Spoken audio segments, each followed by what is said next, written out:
Hi guys, I'm Josh Schillim. Today I'm going to be presenting to you yoga for athletes.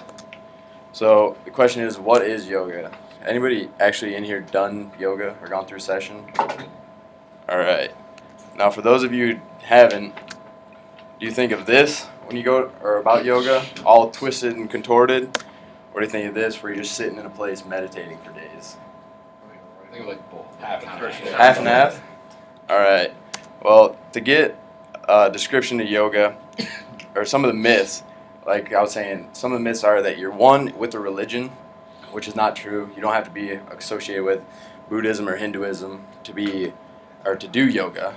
Another one is that you're going to be contorted and doing a whole bunch of pretzel stuff. That is for the advanced people, so there is some truth to that one, but that's going to advance later, and you're not going to start doing all that stuff. And then another myth is that you're just practicing meditation where you're just sitting and just saying like Om for hours on end, which is not true, which some forms of yoga do have that, but again, not completely true. So the definition of yoga is a system of exercises of mental and physical. So it encompasses both your mental and physical side, which is great. I have a few longer definitions for you, but if you would like to read those, you can read those later. Some history. What I'm going to cover is some dates, or they date back like 5,000, 4,000, 5,000 years. I found some that said it backs even farther than that, up to 10,000 years ago. So it's been a long time. I don't know how true those are. I've only found those in a few articles, but it said a really long time. And it's an ancient Indian philosophy. So, I mean, it does have the Hinduism background, but again, you don't have to be related to a religion. And it has four main periods of yoga. There's the pre-classical, classical, post-classical, and modern yoga. So the pre-classical, it's a longer time back. It's 5,000 to 10,000 years, depending on when you believe it. This is actually like the book that goes off of the post or pre-classical yoga. It is the Rig Veda, and it's first mentioned yoga is first mentioned in those texts, which are sacred texts. And the Upanishads taught like sacrifice of ego through self-knowledge, action, and wisdom. Those are the teachings of the old pre-classical yoga. Then there's the classical yoga that started around the 2nd century. So the pre-classical was quite a long time, and then the classical yoga is it's the 1st and 2nd century. The Patanjalis, he was the follower or father of yoga, which started the movement for the classical yoga, and it organized yoga into 8 steps and stages to achieve enrichment in life. These are the stages, which are restraints, observance, postures, and some other ones. It's just in this picture they have the original wording, which I am not able to read because I cannot read other languages. Post-classical, so it's getting closer to our times. It's centuries after Patanjali, so it anywhere from 5th, 6th century on. And yoga masters created a system of practices to rejuvenate the body. So these are where people started breaking off and doing kind of what they felt was necessary in yoga. And it rejected some of the old techniques. So again, just kind of putting their own personal flair on things and being able to do it. And it began the development of Tantra yoga. In the West, it's referred to Hatha yoga. So it started to morph into what the modern yoga is. And modern yoga started in about the 1900s, so pretty recently. And it began to migrate to the West. So this is kind of the first time the U.S. started to see it. And Hatha Yoga School was created in 1924, and this was in India. And there was a couple other ones, but this was the original. That was the original location. And Swami, that right there, Swami, he was the guy that started this movement of modern yoga, and he wrote over 200 books about yoga. So I mean, this guy's pretty knowledgeable on yoga. And so here's a few types of yoga. Thomas, can you read a few of those? Hatha, do you want me to read the bullet points too? Yeah, just one bullet point's fine. Hatha focuses on breathing and holding poses with a quiet mind. Vinyasa is faster paced and more fitness oriented than Hatha. And Bikram is hot yoga. So those are all like the three main or most popular right now. I saw JC shaking his head on hot yoga. Do you have experience with that? Yes. How was It's it? terrible. They trick you. Like regular yoga, it only takes like 30 to 45 minutes. I went to hot yoga with one of the nutritionists, and they like tell you, okay, don't leave the room. I was in there for an hour and 30 minutes. It was the worst hour and 30 minutes of my life. Best 30 hour and 30 minutes of your life. So these are all the types of yoga. There's a ton of different types. So kind of like we went off at the beginning, it's just there's different types. There's the ones that you're super contorted. There's ones that you're just sitting for like an hour in the hot, of course. There's the yoga session. So we got the yoga session. What does it normally consist of? A typical one is typically about an hour. So kind of what JC was saying, it's right about that normal time. They have a centering phase, which is just sitting and quiet, and you're just kind of getting ready to do the yoga. So you're quieting your mind. You're just getting ready to relax.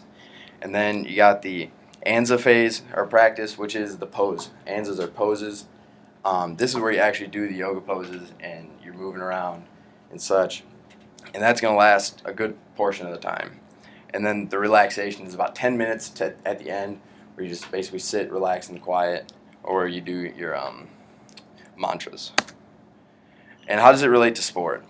So every article I found said it increases core stability, decreases stress, increased relaxation. It actually increases ROM and can help prevent injury. So all these things are important in sport. I mean, the sooner we can get people out on the field and the more we can get people training, the better. Core stability, a large focus on the core alignment. So everything's about the body alignment in yoga. I mean, the positions, you have to be very precise, and you're getting into the position where you're in a good stretch, but you're also balancing. And so most poses incorporate the entire body. So it's not just one section of the body or the other, it's the entire body, and the core is the center of the body. In spinal alignment, or the spine is always involved. So, I mean, the spine is also a big portion of the core and something that needs to be protected. Decreased stress and increased relaxation. So, I mean, you're decreasing the stress and increasing the relaxation at the same time. I mean, each session kind of has 20 minutes of relaxation at the beginning and end. So, I mean, they're right there. You're going to have less stress in your life and just kind of forget about the bad things. And then it focuses on slow, deep breathing. And it enhances an understanding of what our bodies do and what our bodies can do. So, I mean, with this can be just not thinking about football for one day, or not thinking about making that big pitch that's going to close a game. You just sit, relax, enjoy your time. So increase range of motion. Static poses, they're going to be held for an extensive period of time. So it's going to force the muscles to lengthen and then get back together. And it's going to make it a safe stretch and safely lengthen the muscles and tendons. So it's not just going to be a quick bouncing stretch where it's going to tear the muscle or anything like that. During yoga, muscles are loose and relaxed. I mean, like I said, beginning, you're relaxing. So it's not like you're getting up there tight and you're trying to stretch a tight muscle. You're going to be relaxed all the time. And some of the poses that I found were told to be the most beneficial for athletes or just people in general were the downward facing dog right here, the modified cobra, which is right here, which is kind of like a seal, what we were taught in high school and middle school, and then the reclined stretch and that has a yoga band, so it's basically like a hamstring stretch where you're bringing your leg up. So some of the people that I've talked to about this were our very own Coach Short, and he felt that yoga actually didn't help one of our very tight athletes that we all know, Abro. He felt it doesn't do as much for him as it could, and he feels it just needs something more than just yoga to help him be flexible. I don't know if you guys have watched the Iron Game Chalk Talk of Jake Bating, but he's actually a yoga instructor. So he puts the guys that he has on his baseball team through yoga on a regular basis. It's an optional thing, but a lot of the guys do it because it has been shown to help them. And then this is Zach from Barros Methods. He said that it was one of the most beneficial things he could ever recommend for an athlete, which I forget his exact major, and I don't want to get it wrong, but he's a very smart guy, and he just went on about just it relaxing the body, mind, and everything, like keeping everything I've talked about so far, core stability, just making sure everything's in line and not going to be stressed. So how can it help prevent injury? Like we said, it increases flexibility and it increases range of motion and core stability.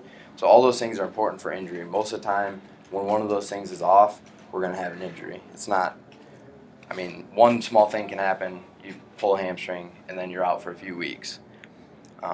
Each instructor will modify the positions for the person. So you're not going to have Nick and Glenn in the same class doing the same exact pose.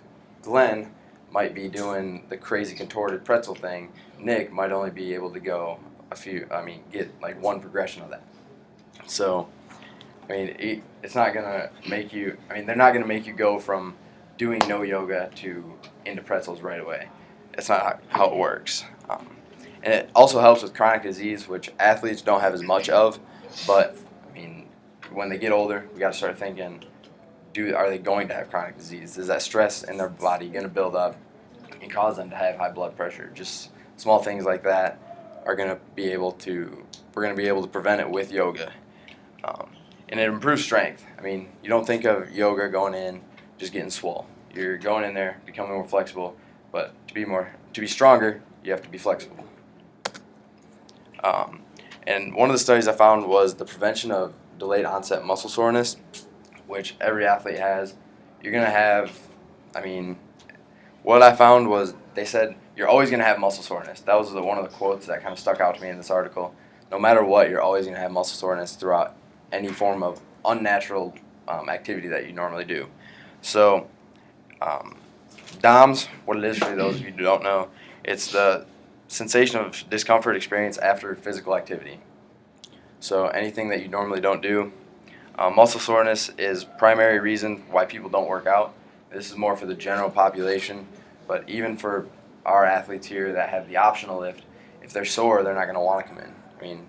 If they're already sore, why would they want to get another lift in? So it's just another way for them to get a little bit better. And there will always be pain after physical activity, like I said. So there's research shown, they actually used the scale, the VAS scale, which is down here. They have a simplified version and then a scale all the way from 0 to 100. Simple version is 0, smiley face, no pain. 5, frowny face, hurts a lot. And that's kind of how it goes with the other one. Like it said, 0 was no pain, and then 100 was the worst pain you could ever imagine. So here's are some of the graphs that I found in this study. The graph up here, the higher one shows the control group that didn't do yoga after, and this was all on the VAS scores, so it wasn't actual physiology based, it was more perceived level of exertion. And the people who were in the control group had higher scores of pain after 2 or 3 days than the yoga group, which was all the way down here. So, even from a perceived level, which is kind of what a lot of athletes base it off of, there's less pain. And this is just another one, graph to the side, a bar chart, and the control group, or the before yoga, is much higher than the after. So, as we can see, even by a perceived level of exertion or perceived pain, there is a lot less pain.